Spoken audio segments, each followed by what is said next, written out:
अस्सलामुअलैकुम नाज़रीन कराम, नई वीडियो में आपको खुश आमदीद कहते हैं।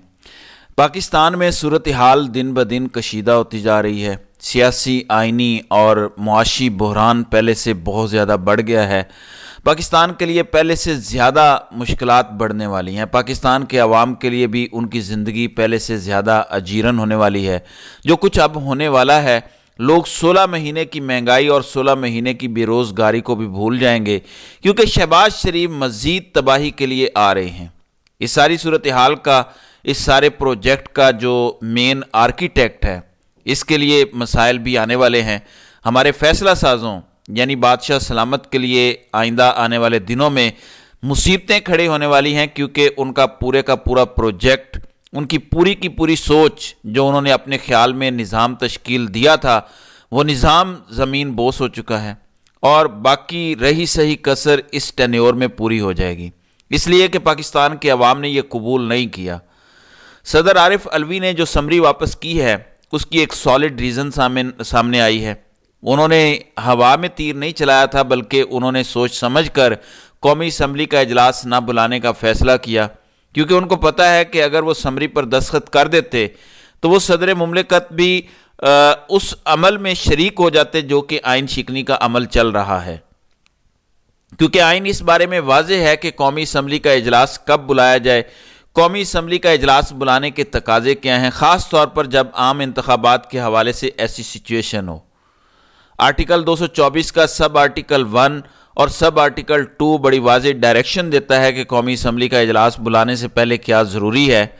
आर्टिकल 224 इंतखाबात के हवाले से डील करता है। उसका सब आर्टिकल 1 कहता है कि कौमी असम्बली या किसी भी सूबाई असम्बली का आम इजलास उस दिन से 60 दिन के अंदर अंदर होगा। अगर असम्बली पूरी मुद्दत करे तो 60 दिन के अंदर अंदर इलेक्शन होगा। उसके बाद इंतखाबात के नताइज का ऐलान ज़्यादा से ज़्यादा 14 दिन के अंदर किया जाएगा, जिस दिन इंतखाब हुआ हो। अब ये कानून है कि जब असम्बली मुद्दत पूरी करे, इलेक्शन 60 दिन में हो, तो 14 दिन के अंदर अंदर इंतखाबात के नताइज का कंप्लीट ऐलान करना एक आइनी तकाजा है। फिर इसके बाद दूसरा सब आर्टिकल 2 कहता है कि अगर कौमी असम्बली या कोई सूबाई असम्बली तोड़ दी जाए तो उस असम्बली का आम इंतखाब उसके तोड़े जाने के 90 दिन की मुद्दत के अंदर लाजमी कराया जाए, और इंतखाबात के नताइज का ऐलान राय दही ख़त्म होने के बाद, यानी पोलिंग ख़त्म होने के बाद ज़्यादा से ज़्यादा 14 दिन के अंदर कर दिया जाए। यह आर्टिकल 224 का सब आर्टिकल 1 और सब आर्टिकल 2 कहता है। पहले भी गैर आइनी इकदाम इन्होंने किया, यानी 90 दिन में इलेक्शन नहीं इन्होंने करवाया क्योंकि असम्बलियाँ तोड़ी गई थी। तो आइन 224 की सरीहन खिलाफ वर्जी हुई, आइन तोड़ा गया, फिर इलेक्शन हुआ, और उसके बाद भी 14 दिन के अंदर इन्होंने नताइज का मुकम्मल ऐलान नहीं किया। 22 फरवरी तक हर सूरत इन्हें मुकम्मल नताइज का ऐलान करना था। इसलिए सदर मुमलिकत ने 22 तारीख तक समरी रोके रखी ताकि ये ऐलान करें, और मजबूरन 26 को सदर ने इनको समरी वापस भेजी, क्योंकि सदर मुमलिकत ने इनको इन्फॉर्म किया था कि पहले आप हाउस कंप्लीट करें, यानी मखसूस नशिस्तों का ऐलान करें, और जो रिजल्ट्स पेंडिंग पड़े हैं उनको अनाउंस करें, सच्चे झूठे जो भी रिजल्ट्स हैं अनाउंस करें। लेकिन इन्होंने नहीं किया, तो सदर मुमलिकत ने सही किया, क्योंकि वो आइन शिकनी के इस अमल में शरीक नहीं होना चाहते थे। अब कल से एक कहानी सुनी जा रही है। रज़ा रब्बानी जैसे जय्यद कानून दान भी सच नहीं बोल रहे, सेनेट में भी और सेनेट से बाहर भी उन्होंने सच नहीं बोला कि आइन शिकनी कर कौन रहा है। सदर मुमलिकत आइन शिकनी नहीं कर रहे, बल्कि आइन शिकनी इलेक्शन कमीशन कर रहा है, जो कि रिजल्ट्स अनाउंस नहीं कर रहा।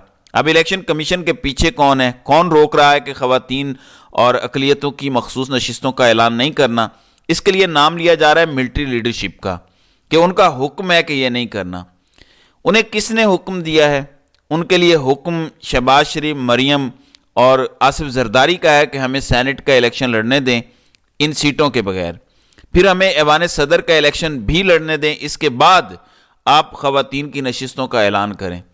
तो सदर मुमलिकत पे गुस्सा करने वालों को मालूम होना चाहिए कि आइन शिकनी तो ये लोग कर रहे हैं। 22 तारीख को आइन शिकनी हो गई है, 22 के बाद इतने दिन गुजर गए हैं, 29 तारीख अभी आखिरी है, अभी भी 3 दिन पड़े हुए हैं, मगर उस पर कोई एक्ट नहीं किया जा रहा। तो आइन कौन तोड़ रहा है? इलेक्शन कमीशन तोड़ रहा है, बराह रास्त तोड़ रहा है, उसके पीछे कौन लोग हैं वो भी आपको पता है। اب مینڈیٹ چوری کر کے مریم کے حوالے پنجاب کیا گیا. کیا صورتحال ان کے کنٹرول میں ہے؟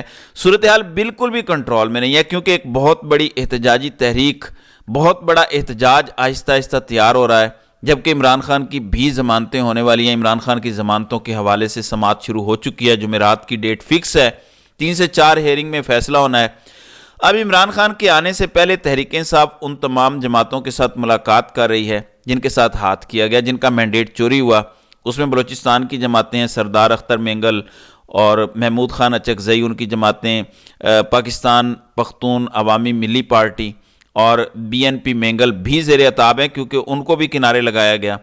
فضل الرحمان کو سائیڈ پہ کیا گیا کیونکہ فضل الرحمان کے بارے میں نواز شریف اور زرداری نے کہا یہ تنگ کافی کرتے ہیں، یہ کافی ٹف ٹائم دیتے ہیں، اگر ہم نے ان کو اتحادی بنا لیا تو انہوں نے ہمیں نچوڑنا ہے، اس لیے فضل الرحمان کو بھی آؤٹ کیا گیا. دوسری جانب سندھ اور بلوچستان میں احتجاج چل رہا ہے. اب ملاقاتیں تحریک انصاف نے شروع کر دی ہیں. پختونخوا ملی عوامی پارٹی سے ان کی ملاقات ہو چکی ہے، سردار اختر مینگل سے رابطہ ہو چکا ہے، جبکہ دیگر جماعتوں کے ساتھ بھی وہ رابطے کر رہے ہیں. کل ان کی ملاقات ہوئی محمود خان اچکزئی سے. محمود خان اچکزئی نے اس پر کیا بات کی ہے یہ ذرا ملاحظہ کریں.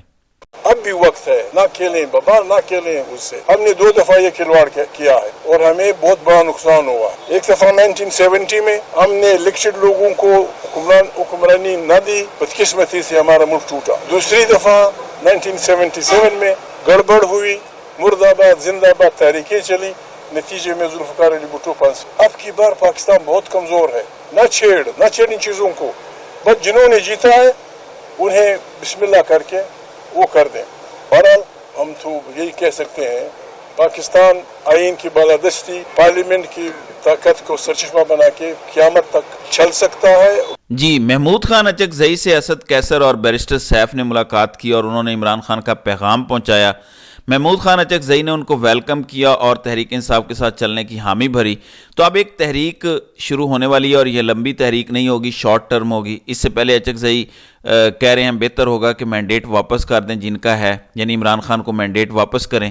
پھر مزید کیا کہتے ہیں یہ ذرا سنیں. بہترین بن سکتا ہے، ایشین ٹائیگر بن سکتا ہے اور دنیا کے قوموں میں اس سے چل سکتا ہے. باقی اگر خواہ مفت میں لوگ وہ کر رہے ہیں، بعض ہمارے دوست آپ کی اخباروں والے بھی، میں معافی چاہتا ہوں، میں اتنا بڑا آدمی تو نہیں ہوں، وہ بھی کبھی کبھی اسٹیبلشمنٹ طاقتور ہے. ہر ملک میں اسٹیبلشمنٹ ہوتی ہے. کیا ہماری اسٹیبلشمنٹ امریکہ سے طاقتور ہے؟ کیا ہماری اسٹیبلشمنٹ فرانس کی اسٹیبلشمنٹ سے طاقتور ہے؟ وہ بھی ہیں، ان کی ایجنسیاں بھی، وہ الیکشن پارلیمنٹ کو جا کے بتاتی ہیں کہ یہ ہمارے پرابلم ہے، بی کیئرفل. آپ الیکشن سے پہلے اس کو مت چھوڑو، اس کو چھوڑو، یہ بربادی کا راستہ ہے. جی، وہ کہہ رہے ہیں کہ اسٹیبلشمنٹ تو امریکہ کی بھی ہے، برطانیہ کی بھی ہے، فرانس کی بھی ہے، یورپ کی ہے، تمام ملکوں کی ہے. تو کیا اس طریقے سے اسٹیبلشمنٹ انوالو ہوتی ہے الیکشن پروسیس میں، سیاسی معاملات میں، پکڑ دکڑ میں، مار دھاڑ میں؟ تو کیا یہ سب کچھ ہوتا ہے؟ اب آگے ذرا سنیں. کم سے کم اس راستے پہ ہم جانے کے لیے تیار نہیں، کسی کے ساتھ بھی، کسی کے ساتھ. ان کی مہربانی آئے تھے. پاکستان میں جو پارٹی آئین کی بالادستی پہ یقین رکھے گی، جو پارٹی پارلیمنٹ کے اختیارات پہ یقین رکھے گی، پشتونخوا ملی عوامی پارٹی اس کو سپورٹ کرے. ہمارا مجھے بہت افسوس ہے، مجھے دکھ ہوتا ہے. میاں محمد نواز شریف کے خدا ان کو زندہ رکھے، خدا ان کی عزت بچائے رکھے. میاں محمد نواز شریف سے ہمارا رشتہ اسی بنیاد پہ بنا تھا کہ وہ ووٹ کو عزت دو کی بات کرتے تھے. میں آگے کچھ نہیں کہہ سکتا. اردو میں کہتے ہیں اس گھر کو آگ لگ گئی گھر کے چراغ سے. کہاں سے لوگ آئے، کیا کچھ کر دیا، یعنی اس گھر کو آگ لگ گئی گھر کے چراغ سے. تو اچکزئی اچھے سے ان کو جانتے ہیں، وہ بتا گئے ہیں کہ نواز شریف کے ساتھ جو طے ہوا تھا، نواز شریف اس سے بھاگ گئے، وہ خود بھاگے یا ان کو مجبور کیا گیا. یہ ذرا آگے سنیں. میں کسی کو مشورہ دینے والا نہیں ہوں. میں یہ کہتا ہوں کہ جو آدمی، جو جج، جو سیاسی لیڈر آئین کی بالادستی پہ یقین رکھتا ہے، پارلیمنٹ کے اختیارات پہ یقین رکھتا ہے، میں ان کو ساتھی جو بھی ہوں، بٹ ایور دا مین، جس پارٹی کا بھی ہوا. میں تو مبارکباد دیتا ہوں ان تمام ووٹرز کو، پاکستان کے ان تمام ووٹرز کو جنہوں نے اپنے ووٹ کی طاقت سے جو کچھ ٹیبل پہ لوگوں نے تماشا بنایا تھا اسے الٹا کر دیا. بریوو زندہ باد. پی ٹی آئی سے جو کچھ باقی ہوا وہ تو جائز تھا. پی ٹی آئی سے بیٹھ کا نشان چیننا ظلم تھا. ان سے पार्टी का निशान छीनना जुल्म था, ये नहीं होना चाहिए था। अगर वो उसी बैठ पे वो करते तो president was bound to ask them for the formation of the government. चूंकि उन्होंने वो जीत लिया था, पीटीआई वालों ने कमाल कर दिया, 270 निशानों पे इलेक्शन लड़ा। किसी का निशान बिल्ली था, किसी का गाय, किसी की गाय थी, किसी का बैल था, किसी का रबाब था, किसी का बराना था। जिंदाबाद, यंग पीपल जिंदाबाद। पंजाब के जिन्होंने हिम्मत की, वोट डाला। जी नाज़रीन इकराम, पंजाब के लोगों ने हिम्मत की, उन्होंने वोट डाला और तहरीक इंसाफ ने 270 नशिस्तों पर इलेक्शन लड़ा। बल्ले का निशान लेना जुल्म था। तो तैयार हो जाएं, एक बड़ी तहरीक शुरू होने जा रही है जो इन सारे मैंडेट चोरों और इनके हैंडलर्स को खसो खाशाक की तरह बहा ले जाएगी। तो नाज़रीन इकराम, आपकी इस वीडियो के हवाले से क्या राय है? आप अपनी राय का इजहार कमेंट सेक्शन में ज़रूर कीजिएगा।